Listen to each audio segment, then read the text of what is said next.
Ladies and gentlemen, welcome to ATR's War, Bedlam Media's premier wrestling podcast covering WWE. I'm Sam the SLB, fearless leader of Bedlam Media and co-host of ATR's War, ATR's Rising Sun. And alongside me today, we got an OG episode, the man behind X, Wrestling's Voice of Reason, Scott. Sam, I know it's been a while. Since we've Sorry, done. I know he's gonna hate us for that. Since we've done an episode together. Yeah, I am 1/3 of ATR's War. Bringing back my interview series, Catch a View from Above the Ring. I'll be actually interviewing my friend Alex, and that'll be happening in by the time this drops that next weekend. So look out for that at the end of March. But yeah, Sam, we got a bunch to talk about today. We do have a bunch to talk about. Before we begin, guys, don't forget to follow us on X, Facebook, Instagram, YouTube. Follow us on YouTube specifically. We are in the heat, about a month and a half away from the grandest stage, as they say, WrestleMania 41. We will be covering that. We'll have a lot of coverage going on there. So follow us on that. Also join our Discord. The link's down below. So a couple of things. At the time of this recording, it is just before Revolution. I want to keep in mind here. But the way it timed out, we just weren't even able to discuss this one. So AEW has announced that beginning via Revolution and going forward, AEW pay-per-view events will be available to purchase on Prime Video for fans in the US, Canada, and the UK.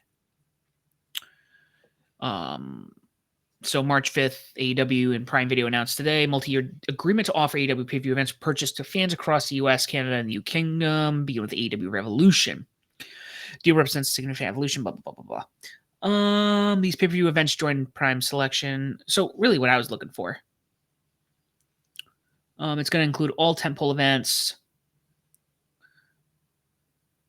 So long story short, with Bleacher Report out of the way, we do have a new home if you don't have traditional pay-per-view. Mm-hmm. And since we don't really have anything in regard to Max yet, if I'm not mistaken. That was going to be my question. I wasn't sure if Max was showing the pay-per-views or it was just Dynamite and Collision. My thought, I thought they were going to have them at a discounted rate. Okay. And they didn't say when that was happening. Okay. All right. I could be wrong. That was last year. This is really nice. I mean, I have Prime. I wonder if you get a discount via Prime, but there's nothing on pricing. I would be curious to see, and again, I'm saying this, you guys are listening to this the Monday after, so we'll find out. We'll have the answers. But this is big. Super excited. It's going to be easier to find it. Not that a lot of people have problems with Bleacher Report. You went traditional pay-per-view, right? When you bought yours? Yeah, when I used to watch the pay-per-views, I just buy them straight through cable because I'm one of those guys that still held on to cable. I love the Attitude Era so much. I still get it through cable. Well, I mean, honestly, we'll go a little off script for a second here. Everyone was like, "Oh, let's cut the cord, go to streaming. Streaming is the best way. It's so much cheaper." And now you look at all the prices for all the streaming things, and it costs just as much as cable. So it's like I just said, forget it, and I just stayed with cable, and it's great because now I can actually get most of the streaming services through my cable. So it doesn't matter. Yeah, and then you got commercials are back anyway. Half the content you're not going to watch. So if I'm going to pay, for one streaming service for $15 a month, or you can get cable, you get a bunch of channels with a bunch of commercials, with a bunch of content I'm not going to watch. I actually said that a long time ago. I said the way streaming services are going, it's going to come to a point where it's all going to add up at one point where it's going to be the equivalent of cable. Now, I don't watch a lot of TV. I'm very selective with my services. Like, I will keep Max. I haven't had Netflix in a long time because they pretty much produce junk, if I'm being honest with you. Yeah. The reason why I still have Netflix is honestly for Raw at this point. And I fully anticipate once the Peacock deal expires in, I think it's like the early to middle March of 2026. I fully expect that WWE will be smart enough to package everything into Netflix. That way we can just watch Netflix for pay-per-views or whatever premium live events, and for Monday Night Raw. And of course, everybody in international already gets Raw, SmackDown, and NXT. I don't expect SmackDown or NXT to come onto Netflix in the US for at least, I would say, 5 to 10 years, because their contracts were just signed to move from Fox to USA for SmackDown, and from USA to the CW network for NXT. Yeah, I'm that's the biggest problem, I think, too, is with like everything on Peacock. I mean, there's nothing on Peacock. We already had this conversation. There's nothing on Peacock worth keeping.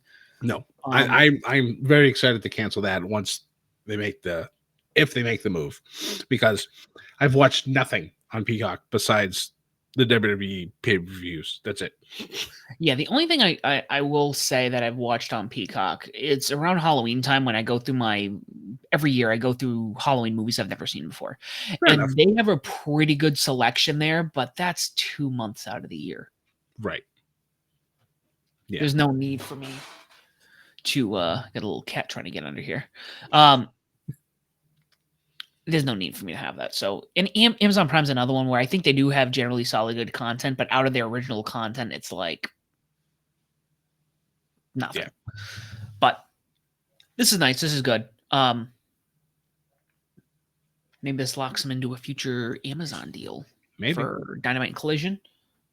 Are you gonna hold on? We're gonna do this live. the for children must be inside the room with Sam. I should have locked her outside. That's not getting cut, folks. You've seen that live. All right. So Scott told me just before the show, and I'm gonna let you read this off because you got me all excited. See, now I need to find it again. This was I found this just before we started recording. Apparently, Tampa, Florida is going to be pretty hot for wrestling come the end of May. It has been confirmed via PW Chronicle that the next Saturday night's main event will be Saturday, May 24th from the, I can't pronounce, is it MLA Arena in Tampa. And then the following night, they'll have NXT Battleground. And then the night after that, apparently, is supposed to also be Monday Night Raw. So, yeah, that's a lot for Tampa. That's pretty damn good. Mm-hmm. And it's an interesting weekend to choose. And I'm only going to say this living down here now. It is Memorial Day weekend, so it's definitely a good weekend for that. However, It does coincide with the week that they are opening the Epic Universe Park in Orlando. And Tampa to Orlando is only an hour away. Oh, yeah. I wanted to get tickets, but it's still... I forgot all about that. So it's interesting that they're going to do that. Orlando is going to be a hotbed, but maybe that's ideal because it's like, oh, there are going to be people who aren't going to want to go. It is a holiday weekend. Yep. I will be trying to go to at least one of those, if not two. Raw, yeah, I've seen Raw. But I'd like to go to a Saturday night's main event and a NXT pay-per-view. NXT's been on fire. I'm just loving what they're doing. And it's nothing against the main card, but there's something about NXT, even... They're really good at keeping everything consistent and just flowing. So even in Scott, you know better than I do. I feel like even going from the black and gold to 2.0 and then out of 2.0 into this new black and gold, they've really been really good at just transitioning. So even though you might, oh man, that was garbage, it transitioned into garbage really well. And it transitioned back into gold really well. Yep. So I'd love to go to another NXT pay-per-view. Yeah. Speaking of NXT, man, NXT has been fire. If you guys aren't watching this, and Scott's gonna be like, I told you months ago. I told you, you should have never stopped. NXT has been incredible. Actually, before I wanted to talk about, we were just talking about, it kind of goes hand in hand. So we'll just talk about Ricky Starks, Ricky Saints. It's not a name I dislike. Definitely one I'm getting used to. Mm-hmm. And the one thing I said to you, and I said, hold on, before we start, let's just hit record. Just need to talk about this. So I said, it's not bad. It's not, and you brought up obviously Gunther, It took everyone a good long time to get used to Gunther. Some people like myself, I still prefer Walter. For one reason or another, they changed it. And I said something, and I'm literally just going to continue the conversation from here on out. All I said to Scott was, I feel like Gunther sounds a little more cartoony than Walter. And let's just continue from there. Yeah. I don't know. I mean, the story that he gave, saying that it was the name of his like great grandfather or something to that extent. I don't exactly remember the words because it's been a hot minute since he's been going by Gunther. So I understand like the lineage, and like he always talks about things being sacred, and his family line kind of ties into that. Do I prefer Walter? Absolutely. I think that is more of a dominating name than Gunther is. But you can also say that Walter was when he was out of shape, and Gunther is the evolution of that character. And look at him now. Like the man is like a physical specimen. It's insane. Yeah, no, I can see that. And when I don't think I've ever heard the speech where he talked about it's like his grandfather, great grandfather's name, or something like that, and that's perfectly fine.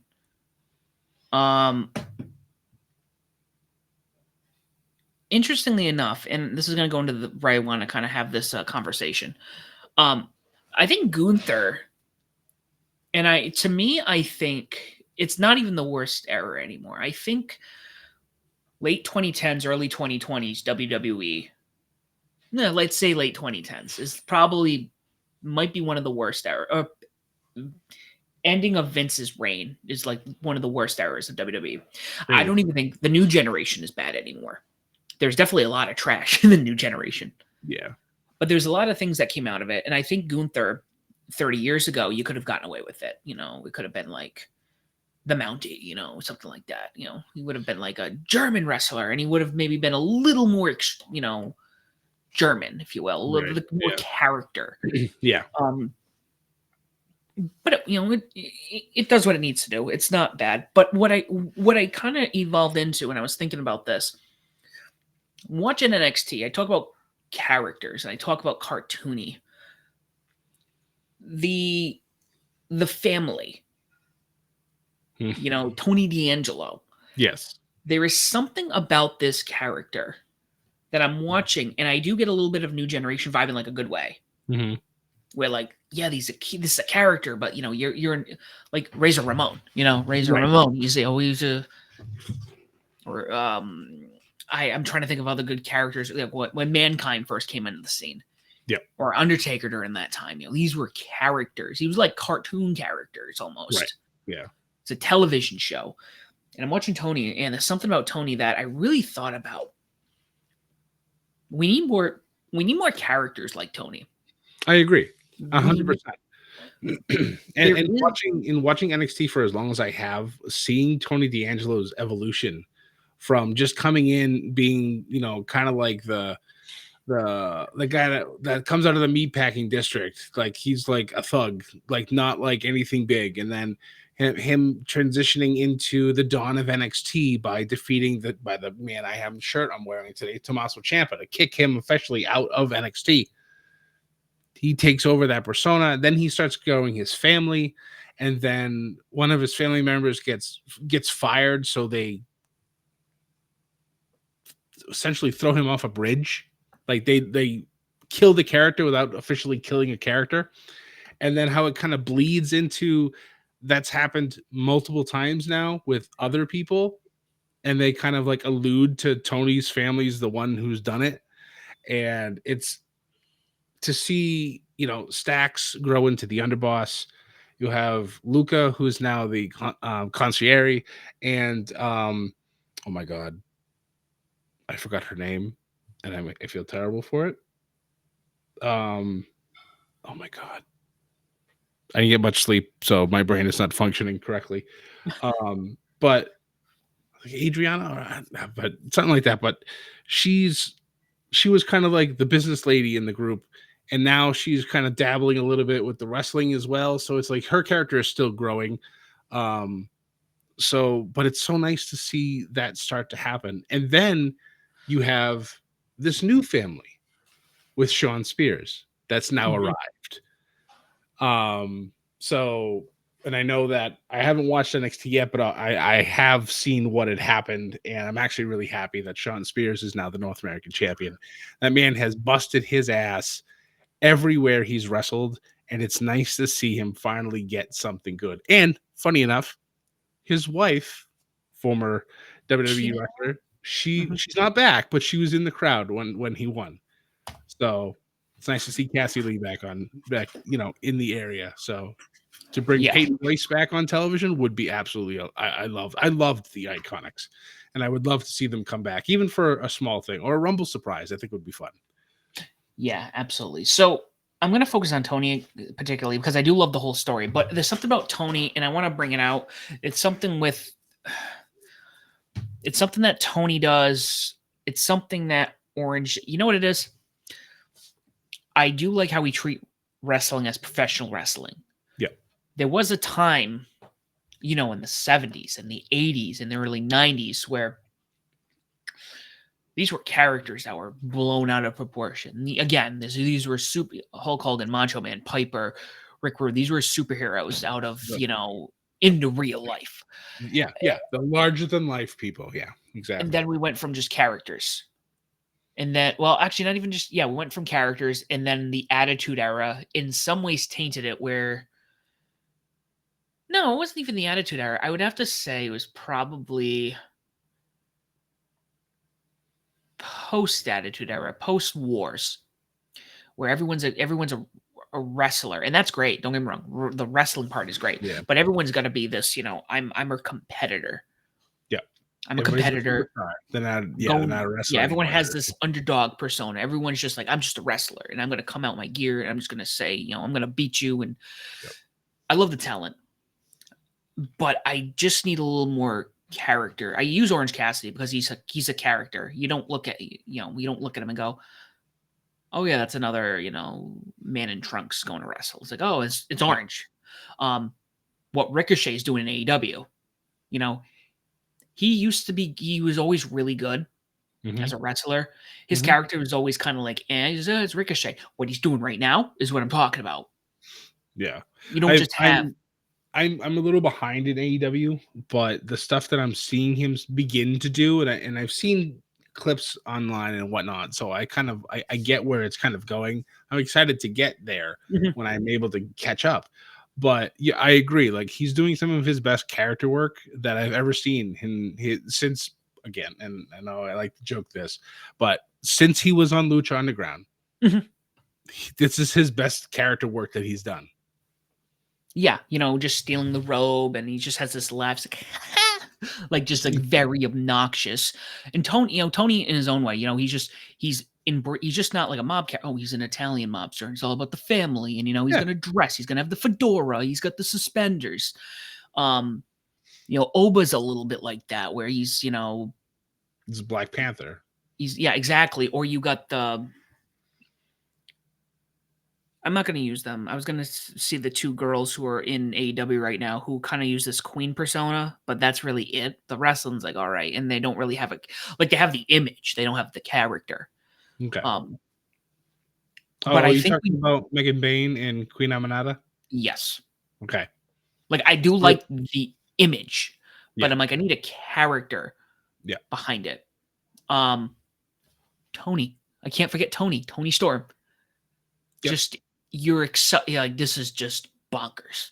This is just, she's here, the Hollywood ending with me and Mariah May over the top. And I think that was my thing. I was looking at Tony, and Tony's like the prime example where, it's not just wrestlers competing. There's some television going on. Because at the end of that, it is television. And I know people can be like, well, weren't you just bitching that, I go, well, Vince was doing that. We don't know what he was doing. I don't think he knew what he was doing. I just feel like we need a little bit of that. And again, not to take away from what AEW had built, which became, it is professional wrestling. Yeah. But again, you got to look back at like the Gorgeous Georges or the Billy Grahams and the Hulk Hogans, where the wrestling is there. But so is the pageantry. The pageantry's there. The character's there. I mean, knock him for what he's doing right now in AEW, however you feel. But Okada is like, I think when he was in, in Japan, he'd come out with the rope. My father, he was watching it when he was down, and he's like, this guy's got something going on. Like, he just saw him come out, and he saw you could just tell, like, he had coin drops, the robe. He's just like, he looks like fun. And he said the same thing about Prince Nana. Prince Nana comes out with Swerve. That's overall, I think, what I'm getting at here. We need more characters. Not everyone's going to be like, I wanted to be a wrestler since I was a little kid, and it's been my dream to be champion. Cool. We can do that with every other. We can do that every so often. But no, I need Bray Wyatt's replacement, The Undertaker's replacement. Yep. I need these characters. LA Knight is like almost. I feel like he needs something to really get over. He has the character. Yep. He definitely has the charisma. He has the crowd behind him still, which is great, because for a while it felt like they were kind of like throwing him to the wayside, and I got a little nervous about it. I was like, like, he's so good, and he talks so well on the mic, and his wrestling, while it's not the greatest, it's good enough to warrant him being in the title picture. And currently he technically is. He's going to be challenging Shinsuke at some point for the US title again. I feel like, honestly, and I know you haven't been watching recently, but Shinsuke's metamorphosis into this like Japanese assassin character, like his heel work has been great. Like, this video stuff that he does has been amazing, but they barely use him on television. And it's like, if he's injured, I understand that. But if they're just not having him go out there and just crushing people for the sake of it, like, he should be having squash matches, honestly. Have him go out there, beat up some local talent, and then you can tie in LA Knight now again to go into, their thing. But it's like, have him have more presence on television. Like, these are the types of things that need to happen. And like, I'm in 100% agreement with you. Like, we need more characters. And another thing that I think we need more of, we need more managers, more, stuff like that. Like, I love Paul Heyman to death, but we need more. And it's sad that they've recently been getting rid of people, because I thought Elektra Lopez was going to be getting up there, because she was always involved with the stuff with Legado, and just, she was always there, but she was unfortunately let go. Yeah, and also, I mean, Paul is not a young man. I think he turned 60 this year. It's true. He's getting up there. I've gone back, and I remember going back and watching.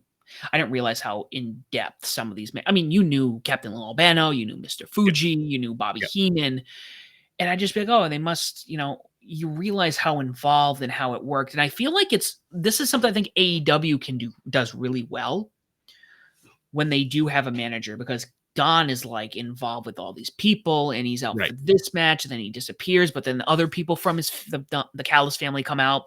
Yep. Taz kind of did that really well with the Team Taz. Yep. WWE doesn't. They really use managers in the times they have.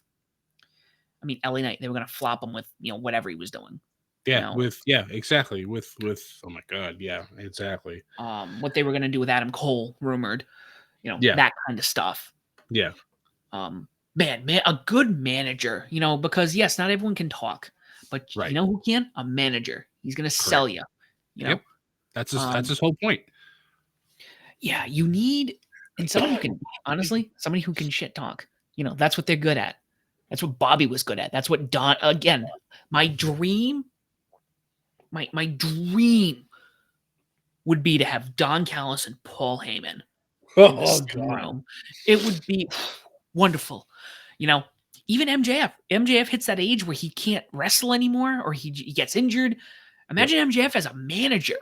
It'd be amazing. I just like old school. It would be old school. Like, I think in WWE still pretty good with this. They still do have a lot of wrestlers with like, oh, we're wrestlers and we want to be it. But I think again, I'll use Reigns as a good example. Reigns definitely needed this whole tribal chief gimmick. Yep. You know, again, he has the talent to be what they needed him to be, and he does. Yep. He's solidified himself as one of the best in, the industry. Agreed. But that's what it is. I feel like there's a bit of pageantry missing. They took out all the wrestling, and then they took out the pageantry too. I don't know what the hell they were doing. Yeah, I don't know. But now we get the wrestling back, which is great. Yep. But I need more of cream of the crop promos. I need more Steiner math. I need more Austin 316 kind of stuff. And I think that's a problem. Everyone wants to be Stone Cold. Right. Or The Rock. But speaking of, and thank you for bringing that up, the final boss is a character that has been doing an amazing job. Mm-hmm. When you can turn John Cena, of all people, to the dark side, you've done something right. Yeah. Yeah, that gave me chills, dumb. I can't explain it. Elimination Chamber, and I thought about this today. I want to tell you, Scott, this is a paper, and I think I kind of said it with the memes, because the memes out there are fire. Oh my God, it's amazing. Like, I've seen just some of them, just they're hysterical. And Elimination Chamber is one of those pay-per-views you're going to be talking about to your kids in 20 years. Yeah. It's I'm going to get flack, but I'm going to explain it to you. Because you can talk about, oh, this is legendary. No, Elimination Chamber has like King of the Ring 96 vibes, where Austin gave the 316 speech, where, some of these other pay-per-views that just have these moments that make you it's solidified. Not every moment translates into history as legendary as some of these. Right. In that whole ending segment, the matches were incredible. Don't get me wrong. That whole ending segment is something that we're going to be talking about for decades to come. Yeah. Especially if Cena's heel turn goes as well as I hope it does, then it could be an all-time thing. Like, people always talk about how, Hogan's turn on WCW to form the NWO with Kevin Nash and Scott Hall was the greatest heel turn of all time. And as of right now, at least me personally, I still have that at number one. Mm-hmm. But if Cena's heel turn, and if he wins that 17th championship, and he holds on to it and actually doesn't retire at the end of this year, mm-hmm. and he doesn't lose it until maybe next Mania, which we kind of talked about before, I think that might solidify Cena's heel turn as the greatest heel turn in professional wrestling history. No, I know what you're saying. What you're pretty much saying is, we are talking about the Hogan turn years after it, even after WCW fell. It was like, oh, right. Yeah, this is just legendary. This is just something. It probably wasn't like it. People were like, hated Hogan for that heel turn. It was insane. Like, but imagine what it would have been like if the NWO flopped. We wouldn't be talking about it. Exactly. Cena, yeah, I mean, the moment is legendary, but I think what you're saying is the follow through is more important than what happened there. Yeah, we need to see what happens to follow through. Like, they're saying Cena's supposed to show up on Raw on St. Patrick's Day on the 17th. There needs to be certain things that happen here to continue the momentum. We need the new theme song. We need to know how Cena's going to dress. We need to see Cena do something to R-Truth, because of that whole thing with Cena being, R-Truth's like childhood hero and stuff like that. Like, we need to move things forward to going towards Mania, because Mania is still 6 weeks away. By the time this comes out, it'll be 5 weeks. It's still like, we can't lose the steam that has definitely been built up from Elimination Chamber. And I know it'll be like 3 weeks before we, get the next chapter, but we need something.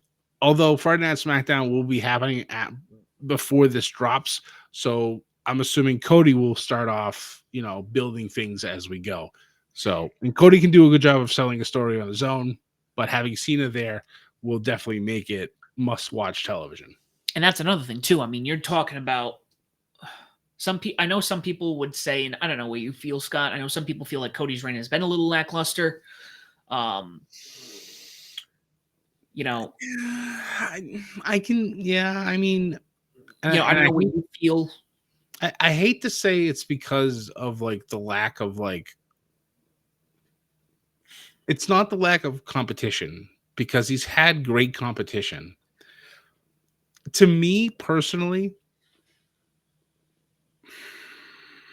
I don't buy the American Nightmare as a face. Uh-huh. When he was in the Indies, when he was in New Japan, the American Nightmare was a heel, and I ate that up because he did it the way he was supposed to. Funny enough, last night I saw the infamous GIF of, well, actually the infamous video of when Cody literally destroyed Dijak's face with a chair while they were wrestling each other. I think it was in ROH. Yep. And Dijak even retweeted it today, saying that why the hell is this still following me? And it's like, well, brother, he almost took your face off. So clearly, that's the American Nightmare I need. The face, Cody, honestly, it's boring as shit. I need the heel turn.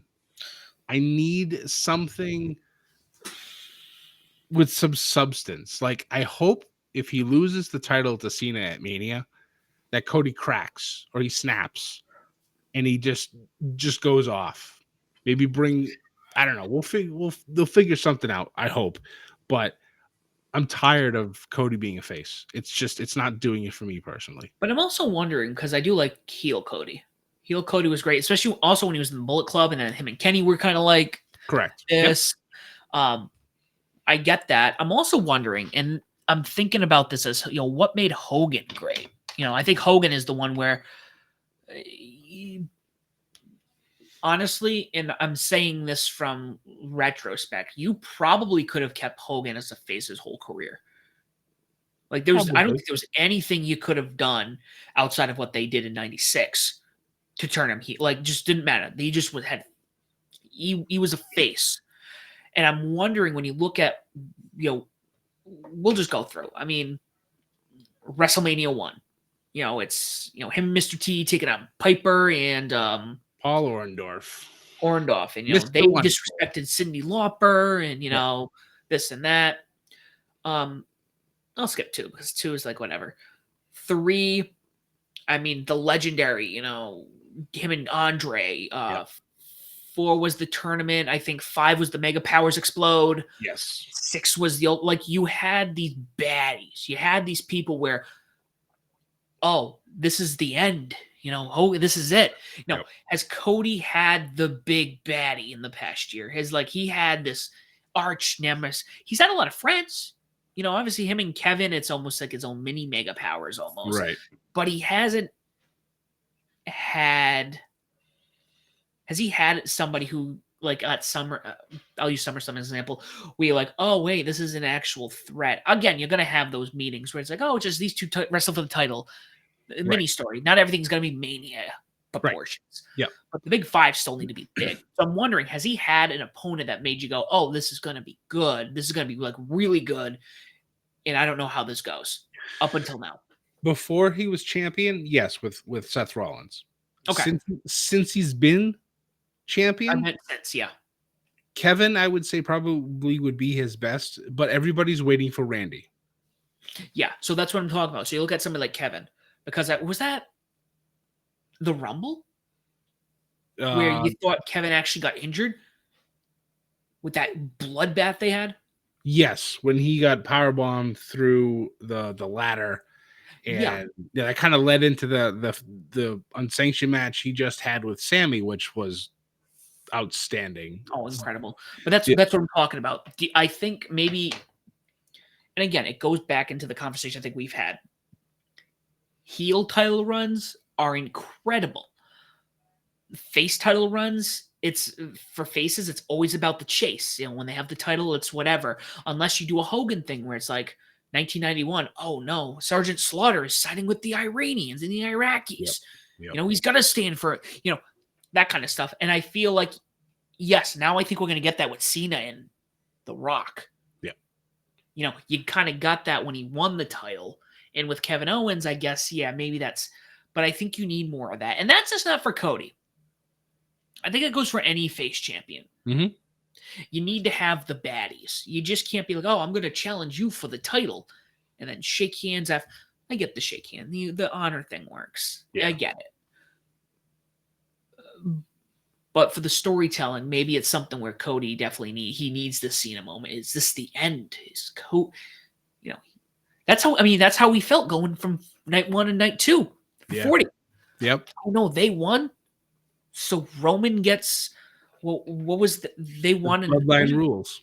Yeah, what was happens if he won again? I knew there was a I think Cody would never receive another title shot with Roman as champion. It was something like that. So yeah, really the stakes were high. Yeah.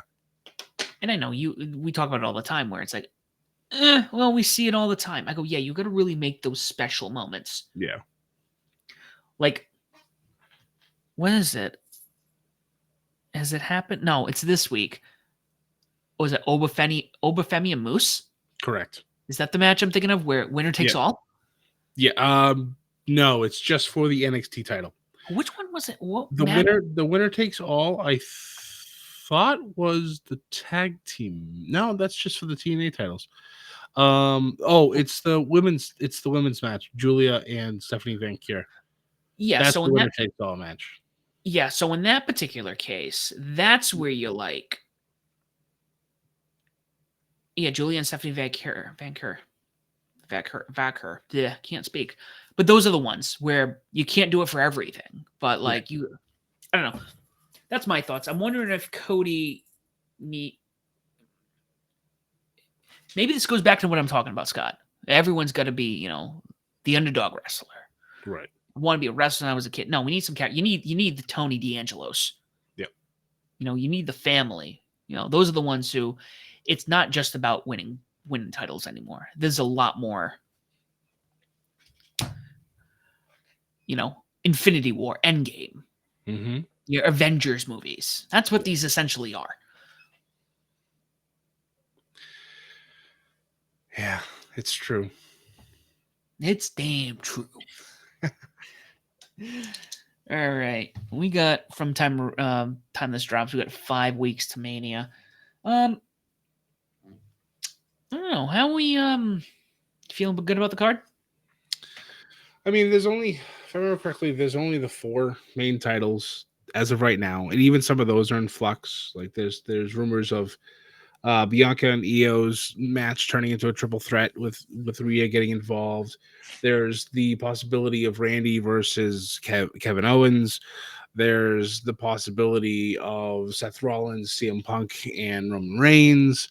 You got Logan Paul that's floating around, also having issues with Punk, so maybe that's a fatal 4-way. I don't know. There's a lot of possibility. Obviously, I can't forget Naomi and Jade Cargill. Part of me also feels that Jade will get her revenge on Bianca, because I fully feel that Bianca and Naomi were both involved, and Bianca's just a better actress, losing her absolute shit inside of her pod. But yeah, there's plenty. I'm sure I'm forgetting some very obvious ones, but there's a lot of potential going into WrestleMania, obviously outside of Cody and Cena, because that I think right now is the biggest story of what's happening with The Rock. You got Travis Scott that's floating around, who's the new age Dennis Rodman. So it's like, what's next? What's going to be happening? Yeah, it's and you want to go out now. See, can never please any of them. No. Come on. Let's go.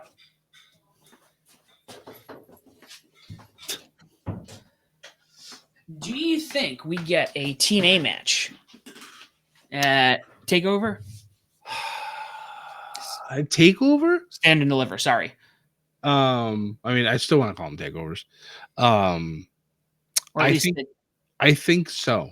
That would not surprise me. I also want to see Joe Hendry and John Cena at some point because Joe has been like that's like his like dream match, and with Cena being a heel now, it just makes it so much better. Imagine Cena being the WWE champion and the TNA I champion. was just thinking that. Imagine if it's like, hey, we're gonna give you this one moment.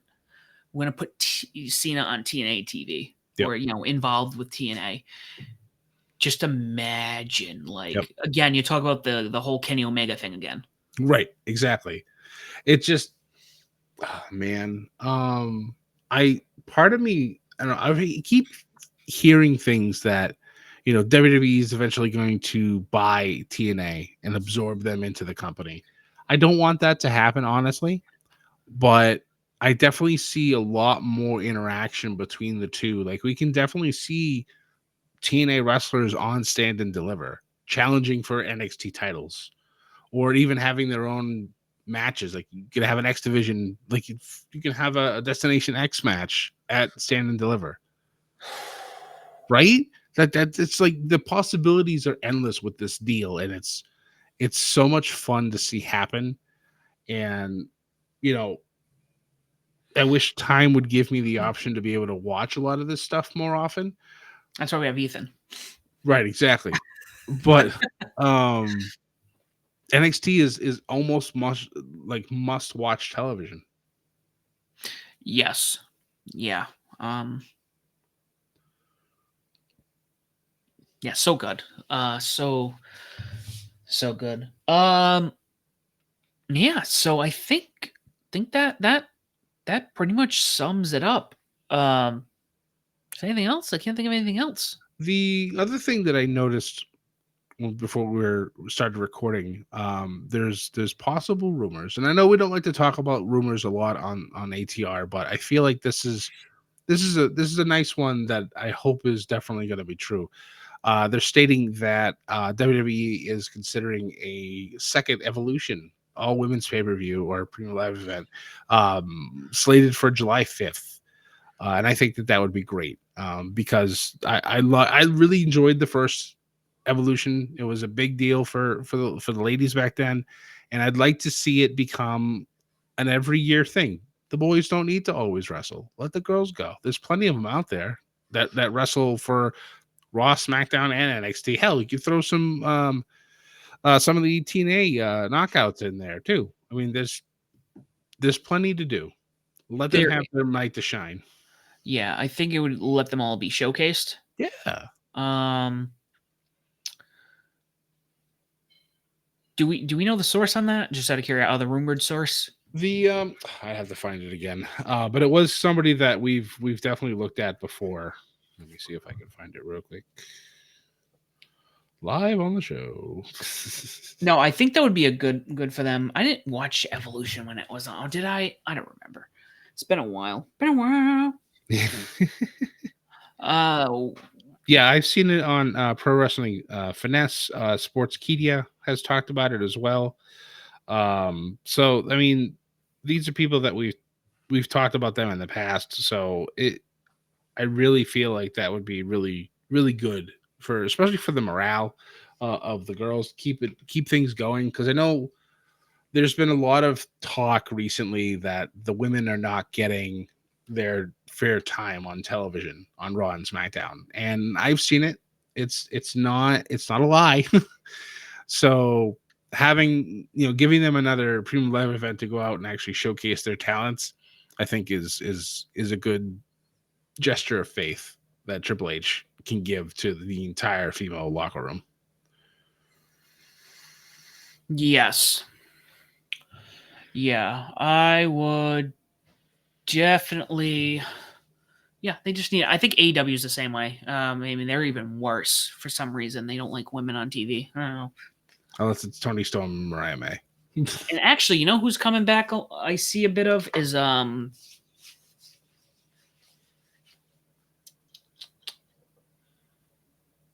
Thunder Rosa. Thunder Rosa, another one they'll give TV time to. Well, that's good. She's on Collision a lot.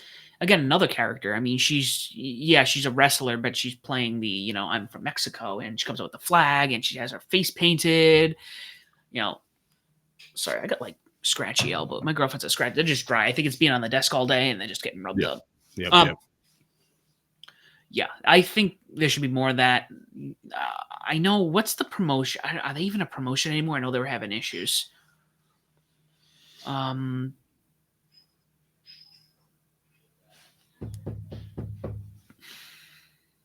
was the one that you were watching? Not Glow. Wow. Yes, Women of Wrestling. Yeah. The one, yeah, because AJ Lee used to be, or maybe she still is, a big, like executive producer of the shows. The wrestling was okay. I just the formatting that they were doing wasn't the best, and there's been, at least from what I've seen online, there's recently been some issues with management, not treating the women as they should, and so they've kind of fallen on some harder times. And I stopped watching them at least a year ago now because I lost complete interest in what they were trying to do. It just wasn't resonating. There was a lot of choppy matches, and like it looked like they was haphazardly thrown together. The production was not all that great. So I was like, good luck, guys, but I'm out. Sorry. Yeah, no. I didn't start. Yeah, I think that's pretty much it at the moment. I say that, and then this weekend a bunch of stuff's gonna go. Oh, of course, because that's just how this works. So that just gives us another reason to do more of these OG podcasts. But I know you're going on vacation, so it's gonna be a little quiet, at least on your end. Ethan and I will try to see what we can do. I think we'll talk about probably Revolution, and then probably have our own little chit chat about whatever's going on. Maybe I'll talk to him about some New Japan stuff, and see what's going on. You could do a Rising Sun with him.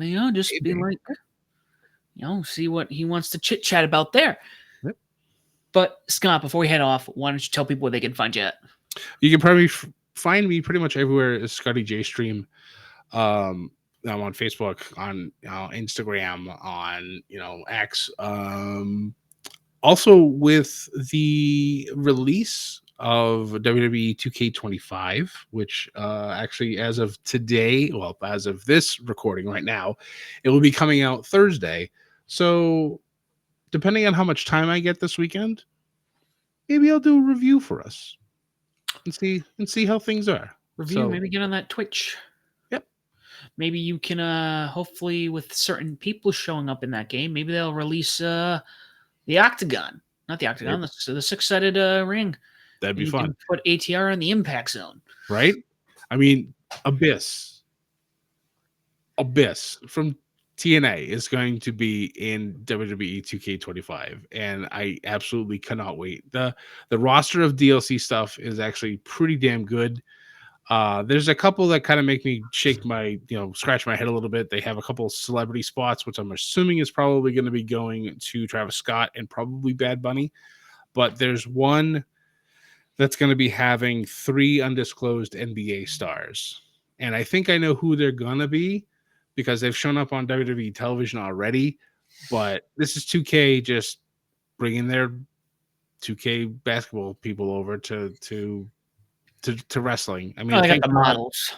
Yeah, I mean, thank God that it's not as bad as what the Pat McAfee pack was last year for 2K24. That was just awful. The whole reason to buy the game was for Pat, or buy that DLC was for Pat. The other 4 were just like absolutely useless.